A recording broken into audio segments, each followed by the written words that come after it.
안녕하세요. TV 타고 떠나는 여행, 발상지 여행. 우리 주제를 발상지 여행으로 지금 두 번째 시간을 맞았습니다. 발상지 여행. 오늘은 무슨 발상지를 찾아서 떠날까요?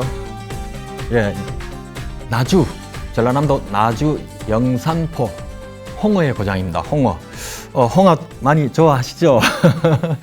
홍어를 좋아하시는 분들은 아주 좋아하시고, 좀 먹기 힘들다 하시는 분도 계십니다. 그렇지만, 홍어도 어쨌든 우리가 만들어낸 전통 음식으로서 아주, 건강에도 좋고, 몸에도 좋고, 그러한 음식이고, 더군다나 나주라는 어떤 한 지역에서의 어떤 발상지 문화를 갖고 있는 음식입니다. 도대체 어떻게 홍어가 무엇이고 도대체 어떻게 해서 여기 나주, 왜 하필은 나주냐? 예, 또 이런 궁금증도 갖고 계신 시청자분들도 계실 겁니다. 저와 함께 또 여행을 하다 보면 자연스럽게 그러한 호기심도 풀고 맛있는 홍어도 드시고, 물론, 가셔야 드시겠지만, 여기서는 간접적으로라도 이렇게 드시고, 그런 여행을 한번 떠나보겠습니다. 먼저 홍어라는 물고기가 흔히 이렇게 다이아몬드처럼 이렇게 마른 목골 이렇게 생겼지 않습니까? 가오리와 비슷하죠. 이렇게 생겼고, 꼬리가 달리고. 근데 이 가오리, 그 홍어는 가오리보다 입이 더 뾰족한 게 좀 더 뾰족하게 나온 특징을 갖고 있습니다. 얼핏 봐서는 우리가 일반인들이 구분하기는 조금 어렵겠죠. 어쨌든 이 몸 길이가 큰 게 1.5m. 와, 1.5m면은 뭐 어린 아이 학생들 키 정도 되겠습니다. 상당히 큽니다. 무겁겠죠, 또. 이러한 홍어가 사실은 우리가 알기로는 뭐 흑산도니 나주 홍어니 이렇게 이야기하지만 실제로는 전국에서 광범위하게 잡히는 물고기입니다. 그런데 왜 굳이 흑산도며 나주냐? 흑산도며 나주냐? 우리가 모든 곳에 모든 것이 어떤 특정 그 물품이 있다고 하더라도 예를 들어서 이게 어디서 만든 거냐? 예를 들어서 이런 이야기를 하실 수가 있죠. 바로 그런 의미에서 흑산도고 나주가 되겠습니다. 서해, 남해, 동해에서 잡히는 홍어라 하더라도 저 서남해 끄트머리에 있는 흑산도에서 잡히는 홍어를 특히 더 쳐주고 또 그 홍어를 음식으로 이렇게 만든 것은 또 다른 데 지방에서도 만들어서 합니다. 하지만 나주에서 만드는 그 삭힌 홍어가 유별난 것은 그 나름대로 역사성이 있습니다. 도대체 자꾸 궁금해지네요. 우리가 사실 모든 요즘은 저장 시설이 워낙 훌륭해서 사시사철 먹습니다만은 모든 음식이요 먹습니다만은 이 홍어 같은 경우도 원래는 그 제철이 있었다고 합니다.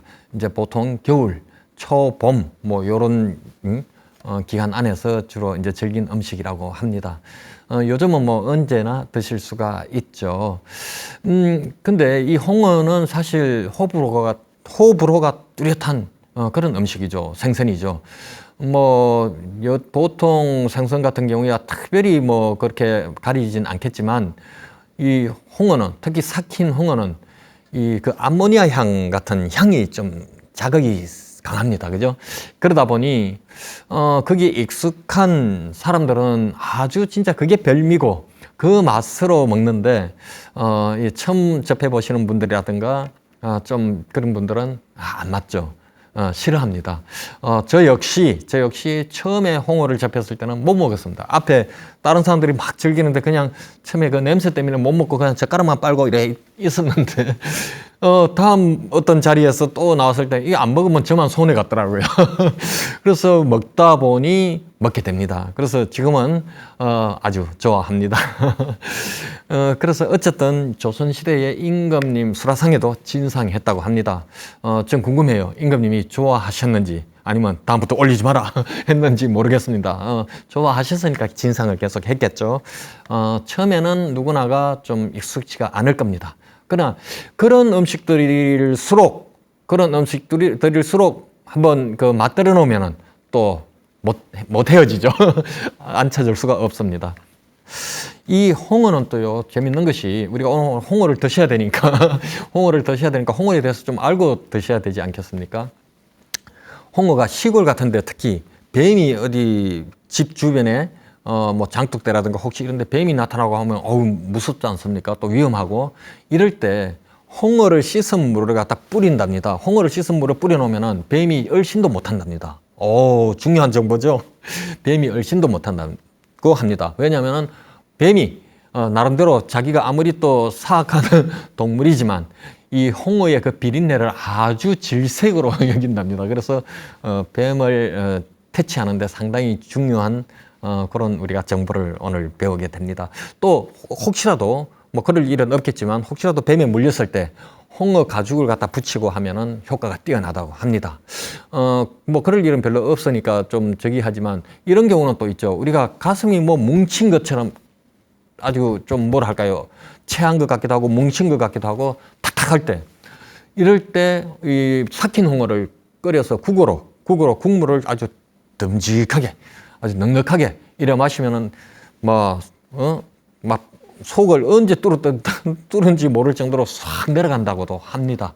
저는 워낙 이 소화력이 왕성해서 얹힌 적이 없어서 그런 기회가 없는데 혹시라도 뭉친 듯한 가슴이 막히고 그런 듯한 증세가 있으신 시청자분들께서는 뭐 믿지야 본전 아닙니까? 한번 해보십시오. 그런 홍어가 여러 가지로 우리한테 유익한 물고기입니다. 그러면 나주가 왜 홍어의 고장이 되나? 흑산도가 홍어의 고장이라면 이해가 가겠는데 나주는 우리가 지도를 펼쳐보시면은 분명히 전라남도 내륙 지방이란 말입니다. 전라남도 내륙 지방인데 어떻게 홍어가 그 나주의 그 뭐 명산지가 됐느냐, 특산품이 됐느냐 궁금하시죠? 그 나주는 지금 지도로 보시면 분명히 내륙 지방이 맞습니다. 그런데 과거에는 옛날에 우리가 지금 뭐 농토를 확장하고 간척 사업도 많이 하고 하는 바람에 점점 더 내륙이 됐죠. 과거에는 바다와 가까이 연접해 있었습니다. 그리고 이 리아서식 해안, 이렇게 들쭉날쭉한 해안, 그 다음에 영산강 하구, 여기에 같이 접해 있던 고장이었거든요. 그러다 보니까 어떻게 그 간척 사업을 하다 보니까 바다가 멀리 밀려나게 됐죠. 농토가 이렇게 생겨. 그러니까 나주가 자연스럽게 내륙이 돼버린 겁니다. 점점 더 내륙이. 그래서 과거에 이러한 그 홍어의 역사를 담아올 때는 해안 도시나 마찬가지였다. 이렇게 보시면 될 것 같습니다. 원래 나주가 고대 시대에 국제 항구였습니다. 국제 항구? 예. 중국, 일본으로 오고 가던 배가 있던 항구였습니다. 물론 그 항구가 완전 뭐 지금 오늘날처럼 뭐 부산항, 인천항 이런 정도는 아니지만 어쨌든 그 당시의 규모로는 실제 역할은 국제 항구로서 역할을 했습니다. 그래서 나주가 항구의 도시였습니다. 당시에는. 그래서 영산포라고 하는 포가 바로 그 포구 항구를 뜻하죠. 어쨌든 지금 나주를 이렇게 보면서 이야기하다 보니까 번뜩 생각이 나는 게 있는데요. 내륙 지방에 또 생선의 고장이 있는 곳이 있죠, 우리. 예, 바로 경상북도 안동입니다. 안동 하면 완전히 산간 내륙 지방인데 간고등어, 안동 간고등어. 안동에 간고등어 하면은 안동이 또 대표 아닙니까? 그래서 그것이 비록 해안에 바다에 접해 있는 고장이 아니어도 이렇게 명산품을 만들어낼 수 있다. 예, 그러니까 내가 어떤 처한 환경을 탓할 것이 아니라 나도 내가 안 해서 그렇지 한다면은 뭐도 할 수 있다 하는 것을 우리한테 보여주는 그런 교훈인 것 같습니다. 그러면 왜 나주의 나주 영산포 홍어냐? 나주 영산포 홍어냐? 이것은요, 시대를 거꾸로 한 600년 전으로 올라가면 고려 말 조선 초 이 무렵에 우리나라 도서지방의 왜구들이 너무나 이 극성을 부리고 백성들을 괴롭힙니다. 뭐 수산물도 탈취해가고 백성들을 마구 죽이고 그러니까 조정에서 거기까지 군대 다 일일이 섬마다 우리 군인을 또 보낼 수 없으니 백성들을 육지로 이렇게 모두 끌어들입니다. 일종의 말하자면 공도 정책입니다. 섬을 비우는 거죠. 섬을 비워서 공도 정책을 쓸 때 흑산도 주민들을 나주로 전부 다 이렇게 들어오게 합니다. 왜 하필이면 나주야? 목포가 더 가까운데, 예, 목포는 그때 당시 목포라는 도시는 없었습니다. 아까도 말씀드렸지만은, 나주가 그 창구 역할을 했던 곳입니다. 그래서 바다에서 오시는 분들이, 머나먼 낯선 고향을 떠나서 낯선 지역에 가서 정착해서 일단 당장 먹고 살 것이 걱정 아닙니까? 그러면 바다에서 살던 분들이 뭐 쌀이 있겠습니까? 갖고 올 수 있는 건 고기밖에 없죠. 생선. 잡은 생선 전부 다 갖고 이제 오는데 그 당시 백길은 5일, 7일 이렇게 오래 걸리던 백길이었거든요. 그래서 이 떼약볕에 오다 보니까 이게 잡은 생선들이 다 어떻게 해요? 삭거나 썩거나 이렇게 변질됩니다. 그래서 이 나주란 곳에 도착하니 이 홍어도 다 사가버린 거예요. 사가보니까 냄새도 킥킥하고 뭐 암모니아 냄새도 나고 냄새도 나고 하니까 야, 이거 어떻게 먹어? 못 먹어. 그러니 막 초창기에 버렸겠죠. 버리다 보니까 먹을 건 없고 또 사람들이 올 때마다 오는데 전부 다 그렇게 그 모양이지 않습니까? 야, 이게 그래도 한번 먹자. 배고픈데 어떻게 하겠어? 먹다 보니 또 익숙해지면서 이 맛, 이것도 맛이 괜찮네. 적응이 되겠죠. 그러다 보니까 그 맛으로 또 먹게 됐겠죠. 당연히. 그래서 그것이 자연스럽게 삭힌 거. 누가 처음에 개발한 것이 아니라 이주해 오는 동안에 햇볕에 의해서 자연스럽게 삭혀진 것을 어쩔 수 없이 먹다 보니 그게 삭힌 홍어가 됩니다. 그래서 그것이 오히려 없으면 안 될 정도로 그런 음식 문화가 됐습니다. 그렇게 해서 왔는데 왜 그러면 나주 홍어지 영산포 홍어냐? 이 흑산도가요, 당시에 그 영산포라고도 불렀습니다. 그리고, 영산도라고도 불렀습니다. 그리고 지금도 흑산도라고 하는 큰 섬, 주변에 작은 위성섬이 많이 있지 않겠습니까? 흑산도 바로 옆에 있는 섬이 영산도입니다. 그래서 이곳에 주민들이 와서니 자기네 고향 마을 이름을 쓰겠죠. 그래서 자기가 정착한 마을에다가 포구가 있으니까 영산포라고 이름을 짓게 됩니다. 그렇게 본다면은 나주 원주민들 입장에서 보면은 저 바다 가운데서 온 흑산도 주민들이 홍어라는 물고기와 그 영산도라는 섬 이름을 갖고 와서 포구라는 이름하고 홍보를 다 해주네요. 나주를 먹여 살리는 상황이 됐네요. 가만 앉아서 예, 그런 상황이 됐습니다. 어쨌든 좋은 사람 잘 유치하면은 그 동네도 부자가 됩니다. 그리고 이 나주 그 삭힌 홍어가 본격적으로 우리한테 대중화된 것은 바로 그 고장, 바로 흑산도 주변에 근처에 고향이 있었던 얼마 전에 우리 대통령 계셨죠. 바로 그 대통령이 당선되고 나서 이 고향 음식 홍어를 아주 좋아한다는 것이 아주 뉴스에 타고 이슈가 됐습니다. 그 바람에 이 나주 삭힌 홍어가 흑산도 홍어, 나주 홍어가 일반인에게 많이 알려졌습니다. 많이 알려지고 거의 대중화되다시피 했습니다.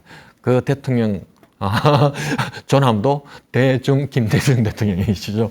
예, 그렇게 해서 나주 홍어가 이때부터 더욱더 본격적으로 우리한테 가까이 다가온 그런 홍어가 됐습니다.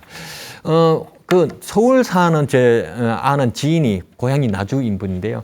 이분이 자기는 진짜 그 홍어를 먹으려면 고향에 가서 먹어야 된답니다. 왜 여기도 있는데 일부러 먹으러 가? 했더니 이렇게 이야기합니다. 가서 먹어야 제대로 코가 뻥 뚫리는 그게 진짜 나주 사람들이 즐기는 홍어라고 합니다. 코가 뻥 뚫리는 그 맛 아주 보통 사람들은 그 감당 안 됩니다. 어쨌든 애향심이기도 하죠. 예, 좋은 모습입니다. 우리가 홍어를 드시는데 보통 홍어를 드시다 보면 이런 이야기를 많이 듣습니다. 1코, 2애, 3익이란 말을 많이 듣습니다. 저도 많이 들었는데요.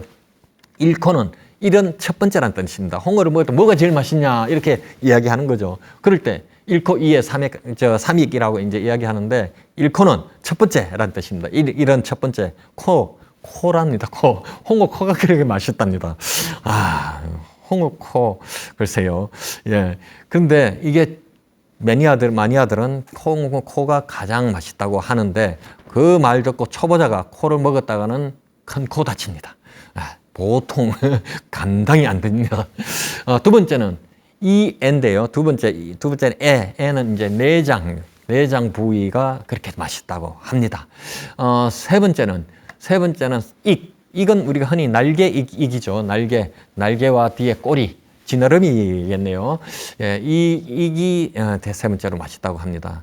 그런데 사람에 따라서 또 아가미가 가장 맛있다고 하는 사람도 있습니다. 아가미. 그리고 홍어 간으로 만든 홍어 액국이라고 또 맛있는 국이 있습니다. 홍어 액국. 그러고 보면은 뭐 홍어 버릴 것 하나도 없네요. 그리고 부위마다 다 서로가 제일 맛있다고. 예, 제일 맛있다고. 예, 어쨌든 뭐 저는 그 특별히 부위를 가리지는 않지만 물론 사실 저는 다양하게 그 홍어를 갖고 다양한 요리를 먹어본 적 없습니다. 주로 부끄럽습니다만은 주로 먹은 게 홍어 삼합입니다. 홍어 삼합. 홍어 삼합은 잘 아시죠? 예, 바로 홍어를 너무 향이 강하니까 직접 드시기 어려운 분들은 그 완충제가 필요하죠. 완충제. 그 강한 향을 좀 잡아주는 거. 그것이 바로 돼지고기 수육이지 않습니까? 돼지고기를 썰어서 수육, 그 홍어하고 돼지고기 수육하고 김치 이 세 가지를 섞어서 쌈 싸먹듯이 세 가지를 한 점씩 넣어서 먹지 않습니까? 그러면 홍어의 강한 맛을 잡아주죠. 예, 사실은 제가 먹어본 것은 제대로 먹어본 것은 그겁니다. 근데 맛있으면 그건 아주 좋아합니다. 그런데 바로 이 홍어 삼합에 또 빠질 수 없는 게 있죠. 탁주, 막걸리. 막걸리. 벌써 침을 꿀꺽 삼키시는 우리 시청자분 계시는 것 같아요. 예, 이 홍어에 그 탁주, 막걸리 빠질 수가 없지 않습니까? 그럼 우리 다 같이 한번 침이라도 한번 꿀꺽 삼켜볼까요? 예, 맛있습니다. 예, 바로 이 홍어를, 홍어 삼합에 막걸리 한 잔을 딱 곁들이면 이게 탁주, 홍탁 삼합이라고 합니다. 그래서 이것을 또 탁주 한 잔 좋아하시는 분 절대 빼놓을 수 없죠. 그래서 홍어 삼합, 홍어 요리가 반찬일 수도 있고 이렇게 술 안주일 수도 있습니다.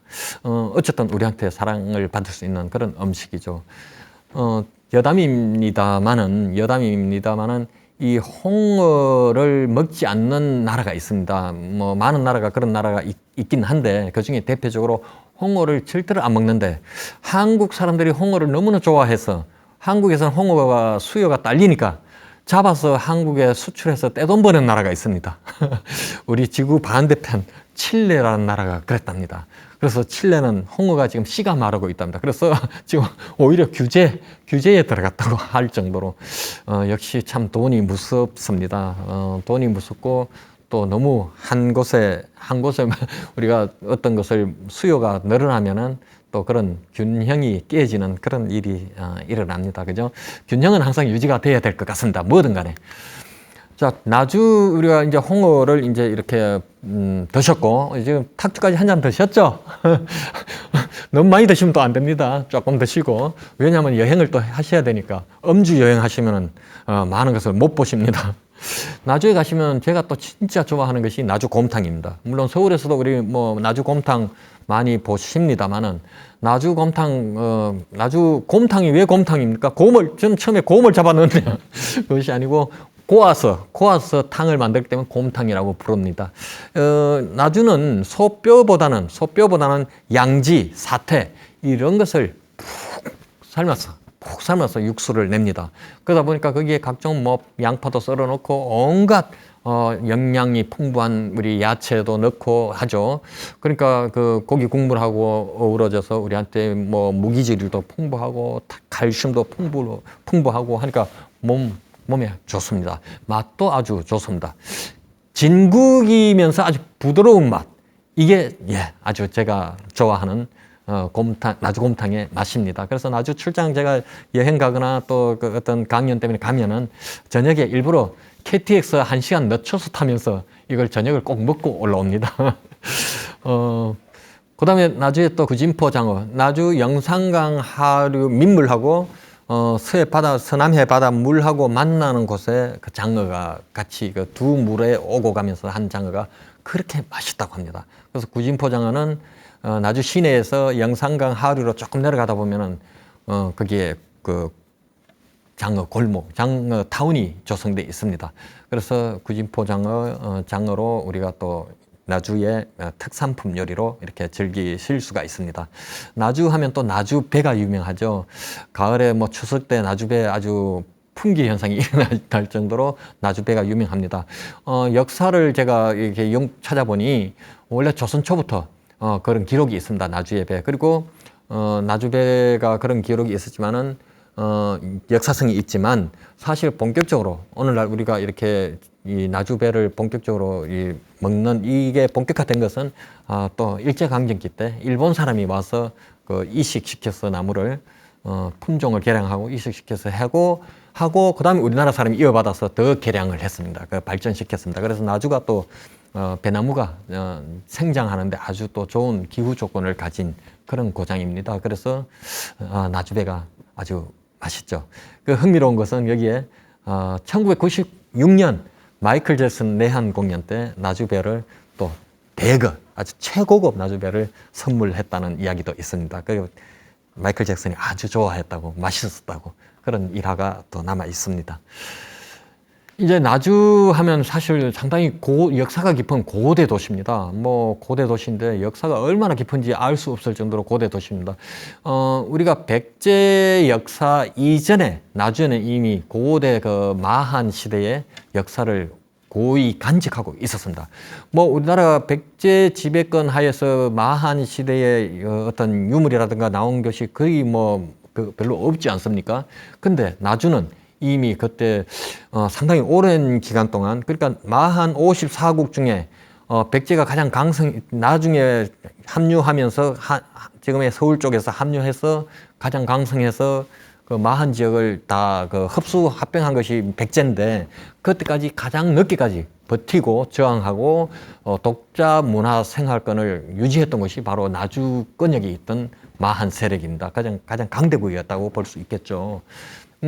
그러다 보니 그 많은 역사 유적을 남겼는데 특히 저 고분 반남리 일대의 그 고분이 대략 한 30여 기가 지금 남아 있습니다. 뭐 그거에 신촌리, 덕산리 이 주변에 지금 현재 반남 나주 국립나주박물관 있는 주변인데요. 박물관 바로 앞에도 있고 바로 옆에도 고분이 있습니다. 그러니까 박물관 그쪽에 그렇게 해서 그쪽에 입지를 이제 택한 겁니다. 그래서 고분이 많은데 사실은 이건 영산강 동쪽이 지역이거든요. 영산강 서쪽 지역에 아마 보감리라고 해서 또 발굴된 데가 있습니다. 그것도 엄청난 그 유적입니다. 그래서 고분의 도시, 참 미스터리한 고분의 도시입니다. 우리가 뭐 경주라든가 조선 왕릉 같은 데 가서 왕릉을 보시면 상당히 이 봉분이 크고 우람하시죠. 우람한 그런 봉분을 보실 수가 있는데 나주 가시면 또 그렇지는 않습니다. 일반 묘보다야 물론 당연히 크지만 왕릉일까 할 정도로까지 크진 않습니다. 개 중에 큰 거 한두 개 있기는 있습니다만 대체적으로 보면은 그 한 중간 정도 규모. 예.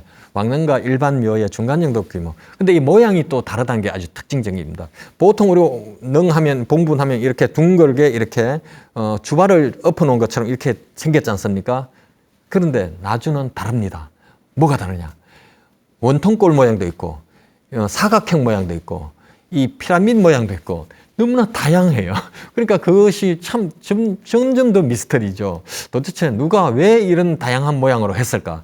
물론 거기서도 오랜 시간 동안 어느 시대에는 어떤 모양으로 했을 테고 또 어떤 시대는 어떤 모양으로 했을 수도 있겠지만 상당히 재미있습니다. 그런 걸 이렇게 보면서 상상하는 재미. 우리가 역사에 딱 부러지는 어떤 기록이 그때 그러한 기록이 어느 시절에 누구 묘다 이런 기록이 있으면 얼마나 좋겠습니까?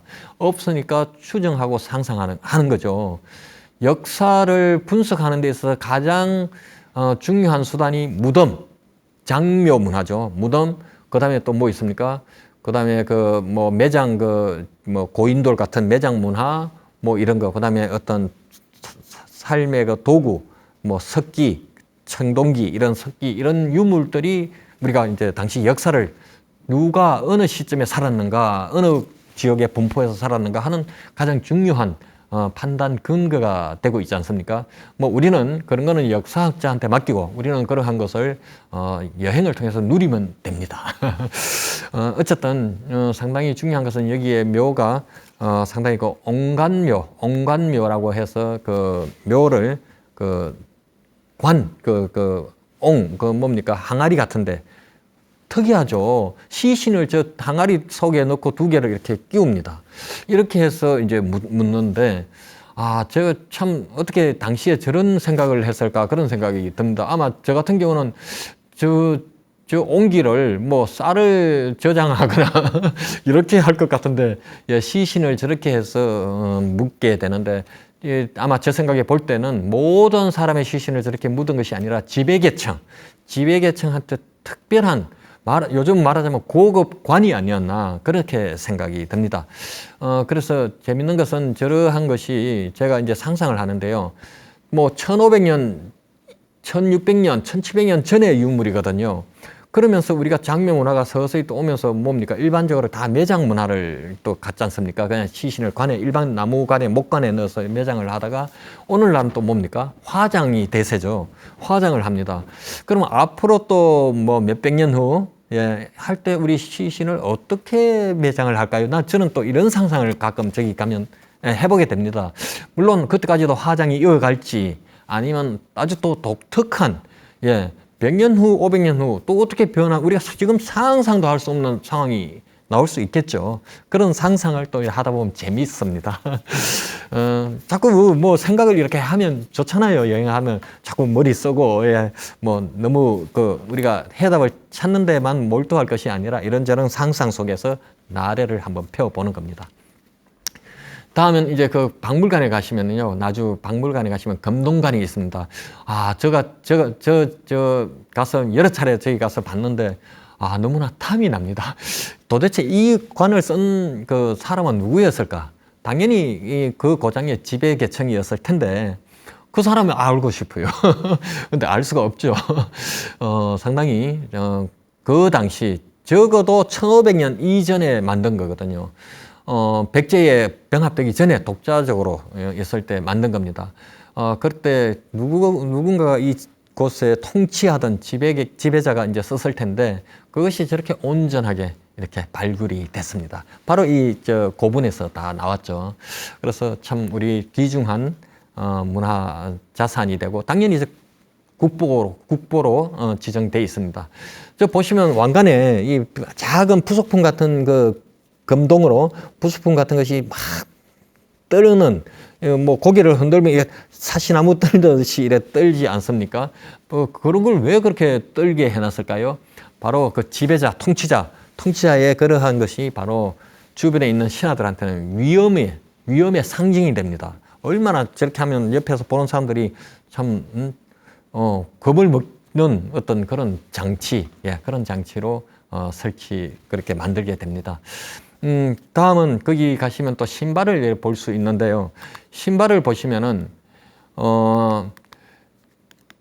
상당히, 금동으로 만든 신발인데, 저 신발을 신발 되게 크네. 당시에 사람들 발이 저렇게 컸을까? 지배자는 유난히 발이 큰 사람이 지배자를 할까? 예, 그렇게 상상도 하시죠. 그런데 저 신발은 실용적인 신발이 아닙니다. 아니라고? 그럼 뭐야? 예, 보시다시피 저 신발은 신을 수가 없습니다. 신으면 발목이 다 베이라고요. 안 되죠. 우리가 가죽 신발이라든가 뭐 천이라든가 이런 걸로 집신이라든가 이런 걸로 신발을 신지 저 칼날 같은 저 금동 신발을 신으면은 발 다 베이죠. 저것은 무덤에 넣는 부장용으로 특별 제작하는 겁니다. 특별 제작. 예, 그렇게 해서 저 금동 신발인데 되게 크게, 예, 그렇다고 조그맣게 만들 수는 없지 않습니까? 그죠? 왕일 텐데. 그렇게 해서 저 금동 신발도 우리가 귀한 자산도 보시게 됩니다.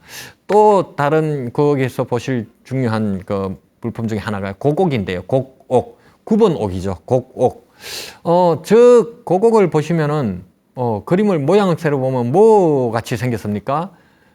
어떤 분은 초승달 같다라고 하는 분도 계시고, 또 여러 가지로 보실 수 있죠. 또 우리가 저걸 보신다면은 그 동물의 아주 맹수의 이빨, 예, 어금니, 이빨 같이 보일 수도 있고, 또 태아, 예, 태아의 초기의 모습. 아니, 옛날 뭐 초음파 해봤어? 그래도 태아의 그 모양은 알았던 것 같습니다. 예, 그래서 태아 모양이 그 같기도 하고 여러 가지가 있습니다. 그러면 과연 저게 정확히 뭘까? 그건 우리가 상상해야죠. 예, 우리가 또 조상들이 이건 뭐다 하고 알려주지 않았는데 우리가 마음대로 해석할 수는 없죠. 상상해야 됩니다.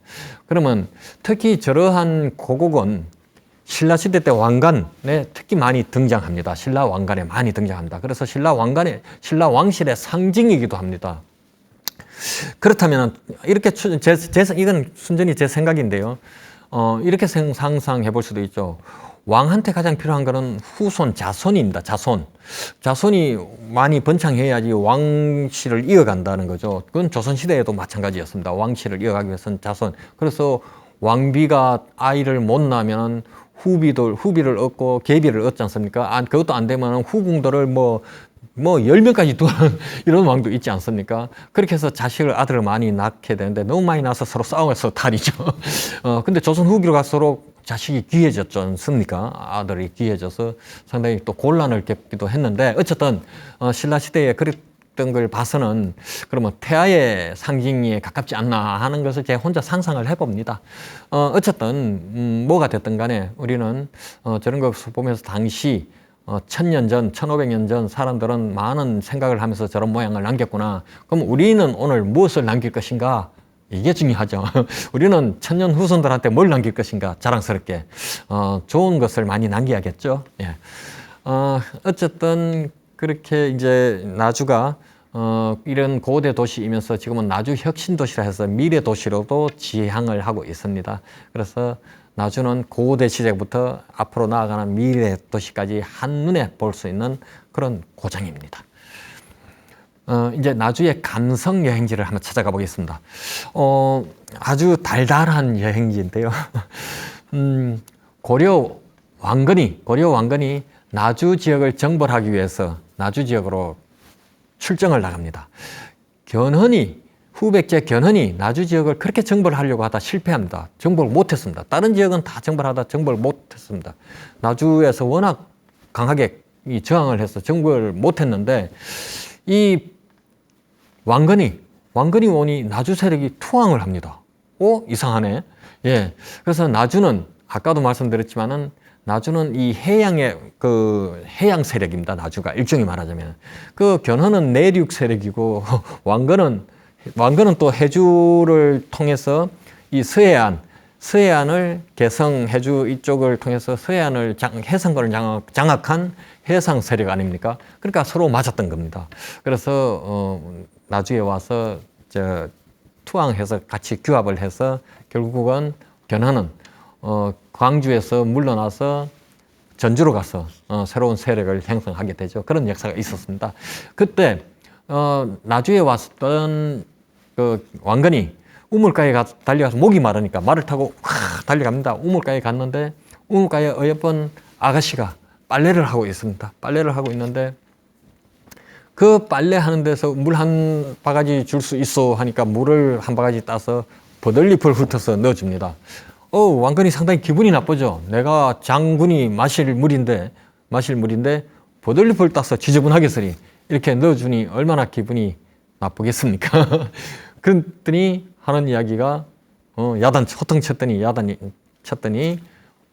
이 낭자가 장군님께서 지금 급하게 달려오셔서 갑자기 물을 마시면 체할 수가 있으니 천천히 불어서 천천히 드시라고 그렇게 했습니다. 하니 너무나 기특하지 않습니까? 그리고 보니 너무나 마음에도 들고 마음씨도 곱고 마음에도 들고 해서 부인으로 삼습니다. 그래서 왕건이 기존에 부인이 한 명이 있었습니다. 그래서 두 번째 부인이 됩니다. 두 번째 부인이 되고 이 오씨낭자입니다. 오씨낭자. 이 부인이 결국은 여기서 아들을 낳습니다. 왕건하고 거기서 이제 아들을 낳게 되고 이 아들이 왕건에 의해서 두 번째 고려 2대 왕 해종이 됩니다. 해종. 엄청난 사건이죠. 그러니까. 근데 이 역사가 조선 태조 이성계 때도 신덕왕후 강씨하고 개성에서 이런 일이 있었습니다. 똑같은 유형의 이야기가 있었습니다. 어쨌든 그렇게 했던 우물이 완사천, 지금의 나주시청 앞에 있습니다. 완사천 가면은 두 사람의 동상이 이렇게 있죠. 두 사람의 동상을 볼 수가 있습니다.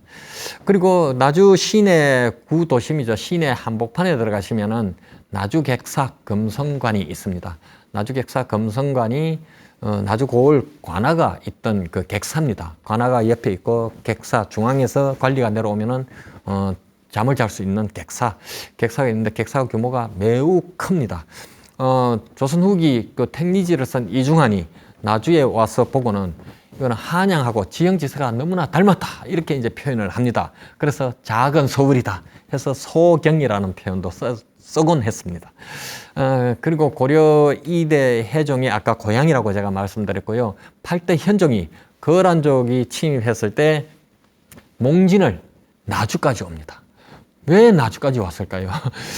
나주까지 온 이유는 고려 왕들의 본향이 되지 않겠습니까? 왕건을 뺀 2대 왕부터 이제 나주에서 이제 그 어떤 역사가 이루어졌으니 그런 고향으로 한번 돌아가겠다, 피신을 가겠다 그런 생각이 있었던 것 같기도 합니다. 그래서 나주 객사가 어쨌든 그 중심이 되는 곳인데요. 나주 객사에서 수많은 목민관이 탄생했습니다. 우리가 오늘날 공직자들이라든가 나라를 다스리는 어떤 그 리더들한테 우리가 이분들의 바람을 한번 바라볼 수가 있을 것 같습니다. 뭐냐면은 바로 그 유석증이라는 그 나주 목사가 내려와서 백성들한테 얼마나 정치를 선정을 베풀었는지 이 유석증이 임기가 끝나고 돌아가지 않습니까? 백성들이 조정에 유임시켜달라고 막 민원을 넣습니다. 유임시켜달라. 그럼 조정에서는 또 그 곤란하죠. 또 다른 데 가서 일해야 되는데. 그래서 백성들이 쌀을 걷어서 나라에 바칩니다. 쌀을 300석이나 걷어서 나라에 바칩니다. 이러면서 유임을 시켜달라고 합니다. 그래서 조정에서 받아줍니다. 조정이 백성한테 뇌물을 받았네요. 참 나쁜 조정이네요. 어쨌든 그 정도로 백성이 어떻게 백성들이 십시일반 쌀을 걷어서 나라에 바치면서 우리한테 다시 더 우리 고을에 이렇게 통치하게 해달라. 백성들도 대단하고 그렇게 다스린 그 고을 사또도 얼마나 참 위대한 분 아닙니까? 그랬던 유석증. 또 한 분은 학봉 김성일. 이분도 나주에서 하면서 신문고를 설치합니다. 백성들이 어떤 민원을 관리한테 하면은 관리들이 막 빠뜨리고 누락시킬 수도 있지 않습니까? 넌 저리 가! 하고. 그러면 백성들의 진짜 아픈 소리를 못 듣지 않습니까? 그 고을 사또가. 그래서 와서 누구든지 북을 칠 수 있게끔. 북을 치면은 고을 사또가 요번에 누가 왜 쳤냐 하고 바로 알아볼 수 있지 않습니까? 이렇게 그 신문고를 설치한 분이 바로 학봉 김성일입니다. 그래서 나주 그 주민들한테 아주 또 찬사를 받은 고을 수령이었습니다. 또 한 분만 더 소개를 해드리자면 효종, 효종의 장인이었던 장유라는 분이 있습니다. 장유라는 분은 바로 백성들의 백성들의 세금을 3분의 1을 삭감시켜줍니다. 우리 항상 세금 때문에 많이 참 먹고 살기 바쁜데 세금의 3분의 1을 줄여주는 고을 수령, 리더. 이런 리더가 있으면 정말 또 우리 쌀을 걷어서 또 유임시켜달라고, 그 쌀이 남았으니까, 유임시켜달라고 또 이렇게 조정에 건의를 할 수가 있겠습니다. 어쨌든, 백성만 바라보는 정치라는 게 바로 이 세 분, 제가 예를 든 이 세 분이 그 대표적인 사례가 아닐까. 우리는 이러한 리더를 원합니다. 그죠? 그 다음에 이제 금성관의 그 입구 정문이 망화루인데요. 정문을 한번 이래 보시면은 지금 금성관이 규모가 상당히 크지 않습니까? 그 앞에 망화루라는 정문이 있습니다. 서울로 말하자면 광화문이나 마찬가지입니다.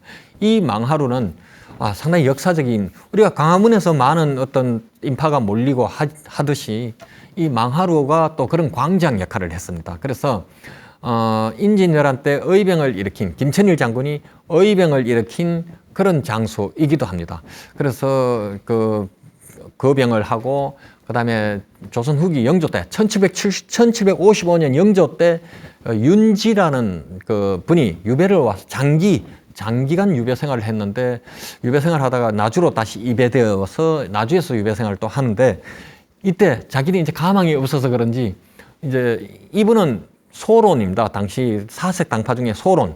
그러다 보니까 사람들을 규합해서 조정에 불만이 있는 사람들을 규합해서 불만을 자꾸 터뜨리게 해서 자꾸 자극을 하죠. 그래서 선동을 합니다. 영조를 몰아내자. 영조 임금을 몰아내자. 이렇게 선동을 해서 그것이 또 규합이 돼서 그 문서를 써서 이 망화루 문 앞에 기둥에 붙입니다. 그게 나주괴서 사건입니다. 나주괴서 사건. 아주 유명한 사건이죠.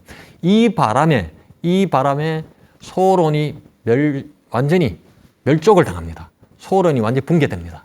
그래서 영조 임금이 그 3대 아주 치적이라고 한다면은 탕평책을 썼는데 이 소론이 완전히 이 역모를 하는 바람에 소론이 없어지면서 탕평책이 균형이 깨지게 됩니다. 그런 사건이 바로 이 나주에서 또 이 나주 개서 사건 윤지에 의해서 그렇게 일어납니다. 그다음에 하나는 균전, 그다음에 또 준설, 서울 청계천 준설 작업 이렇게 해서 균전하고 탕평하고 해서 3대 치적으로 했는데 어쨌든 영조 임금 때 탕평이 그렇게 해서 대대적으로 했지만 순간적으로 깨지게 되는 그런 역사가 나주 개서 사건, 나주 정문, 금성관의 정문 망하루에서 있었습니다. 다음엔 나주 그 근처에 향교가 있습니다. 향교는 나주 향교가 규모가 전국에서 향교 규모가 가장 큽니다. 그 규모가 가장 큰데 이 서울 성균관이 임진왜란 때 소실되지 않습니까? 소실되고 나서 이 성균관 어떻게 다시 복원을 하자니 기본 모델은 당시 설계도 같은 게 없으니 그래서 나주 향교를 보고 견본으로 삼아서 다시 지금 지은 것이 지금의 서울 성균관이라고 합니다. 그래서 그만큼 나주의 향교가 중요한 역할을 했죠.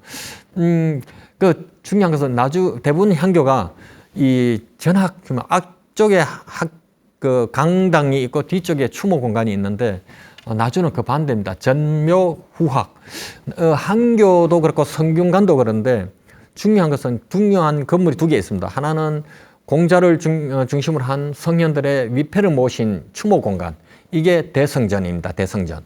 그 다음에 또 하나는 추모만 하면 안 되지 않습니까? 추모를 하고 그분들을 본보기 삼아서 너도 공부 열심히 해라 해서 공부를 가르치는 강학당이 있죠. 강의실이나 마찬가지죠. 강학당. 이게 있는 것이 바로 명륜당입니다. 이게 성균관이든 향교든 필수적으로 2가지를 갖추게 됩니다. 그래서 대성전이 앞에 나오면은 전묘후학이 되고 명륜당이 앞에 나오면 전학후묘가 됩니다. 그래서 나주는 전묘후학 구조를 갖고 있습니다. 이 나주 향교에서는 상당히 중요한 것이 그 향교 자체도 중요하지만 입구에 비석군이 있습니다. 비석군이 있는데 그 중에 금성별곡가비라고 있습니다. 금성별곡가 노래를 지은 거죠. 금성은 나주의 옛 이름이기도 합니다. 금성별곡가 그 나주 향교의 교수가 박성근 교수가 어느 해 한 해 제자 5명이 무더기로 소과에 급제하는 그런 일이 있었습니다. 그래서 너무 축하해서 그 감격을 금성별곡이라 해서 이렇게 짓게 돼서 그 비석을 하나 세웠고요. 또 하나는 임진왜란 때 공자의 위패를 이렇게 잘 숨겨서 왜군한테 파손이 되지 않도록 잘한 그 노비의 수복 김애남의 충복사 유허비도 하나 있습니다. 나주 향교에 가시면 이 2 비석은 꼭 한번 챙겨 보시는 게 좋겠습니다. 영산포에 가시면 이제 일제 흔적이 있는데요. 동양척식주식회사라고 있죠. 동양척식주식회사의 문서고가 지금 현재도 남아 있습니다. 당시에 동양척식주식회사는 우리나라의 토지를 많이 약탈하던 곳 아닙니까? 그 수탈하던 곳. 그래서 동양척식회사가 나중에는 목포로 옮겨가고 문서고는 지금 현재도 남아 있습니다. 문서고는 지금도 남아 있습니다. 가서 보실 수가 있습니다. 그 다음에 그 영산포에 또 그 일본인 당시에 1930년대에 가장 대지주였던 일본인이 구로점이라는 사람이 지은 저택, 구로점이의 저택이 일본 주택이 있습니다. 그것도 지금 가서 우리가 역사성을 시간 여행을 들여다 보실 수가 있습니다. 영산강에 그 항포도배 배 타는 선착장 거기에 또 이제 등대가 있습니다. 등대. 영산포 등대 항로 그 당시에 수위를 파악하기 위해서 등대까지 겸해서 이렇게 지은 건데요. 바로 쌀을 싣고 가기 위한 장치였죠. 수탈의 상징입니다. 그래서 우리가 나주를 이렇게 여행했습니다만은 나주에는 또 우리 불회사라는 사찰에 가시면 입구에 아주 유명한 석장성이 있습니다. 요거는 꼭 한번 보시면 좋을 것 같습니다. 나주, 우리가 오늘 홍어 여행을 따라서 발상지 홍어 여행을 따라서 나주를 여행하셨는데요. 뭐 나주 곳곳 이것 말고도 또 여행할 곳이 너무나 많죠. 대표적인 것을 우리가 두루 살펴봤는데 참 다음에 또 다른 여행지가 기다려지고 있습니다. 저도 벌써 기다려지고 있습니다. 우리가 오늘 나주 여행을 또 추억에 남기시고 다음 여행지를 또 상상하시면서 또 다음 시간에 뵙도록 하겠습니다. 감사합니다.